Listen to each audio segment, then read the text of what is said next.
A few days ago, the U.S. Navy's most powerful aircraft carrier, the USS Gerald R. Ford, received new orders. Head south. Almost simultaneously, one of its escort ships, the Gravely, appeared in Trinidad and Tobago, docking just 7 miles from the Venezuelan coastline. Only hours later, the government of Nicolas Maduro made a dramatic announcement. A group of alleged foreign operatives had been captured inside Venezuela, reportedly linked to the Central Intelligence Agency and accused of planning internal destabilization. Coincidence? Or part of something larger moving quietly across the Caribbean Sea? In late October 2025, the USS Gerald R. Ford and its carrier Strike Group 12 were operating in the Mediterranean on routine patrols. Then, almost overnight, the Pentagon confirmed a major change. The Ford was being reassigned to the U.S. Southern Command, which oversees operations across Latin America and the Caribbean. The world's most advanced warship was now on its way toward one of the most politically charged coastlines in the Western Hemisphere. Why now? And what message is it meant to send? As the Gerald R. Ford moves south, it isn't traveling alone.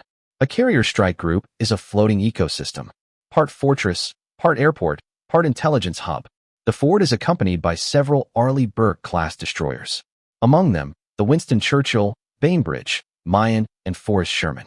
Each of these ships carries the Aegis combat system, advanced radars, and hundreds of vertical launch cells loaded with defensive and offensive missiles. Together, they create a protective shield around the carrier, able to detect, track, and neutralize threats coming from the air, the surface, or beneath the waves. When these ships sail together, they don't just move. They dominate everything within hundreds of miles. At the center of it all is the Gerald R. Ford, the first in its class and the most sophisticated aircraft carrier ever built. It stretches 1,092 feet from bow to stern and displaces nearly 100,000 tons, twice the weight of the Titanic. On board are more than 4,500 sailors and aviators operating a self-contained city at sea, complete with hospitals, workshops, and command centers. Above the deck lies the heart of its power. The Ford can carry and operate over 75 aircraft, including F-18 Super Hornets, Hawkeye early warning planes, and MH-60 Seahawk helicopters. The Ford cost an estimated $13 billion to build, making it the most expensive warship ever constructed. Every inch of its design serves a purpose, maximizing readiness, survivability, and power projection. Its twin nuclear reactors can propel it around the world without refueling for over 2 decades. It's not just a ship, it's a moving symbol of global reach. And then there's Trinidad and Tobago. When the Gravely docked there, locals saw a gray silhouette against the horizon, unaware that the destroyer's radar could scan hundreds of miles into nearby airspace, including parts of northern Venezuela. The timing was striking. Within hours, Venezuelan officials claimed to have detained foreign agents, accusing them of preparing actions to destabilize the country from within.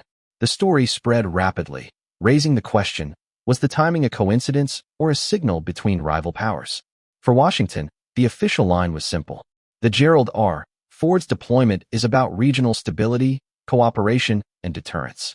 The U.S. Navy emphasized that its operations are designed to strengthen ties with partner nations and uphold freedom of navigation in international waters. But outside the Pentagon, analysts saw a more complex picture. The presence of the world's largest aircraft carrier just off the northern coast of South America is impossible to ignore.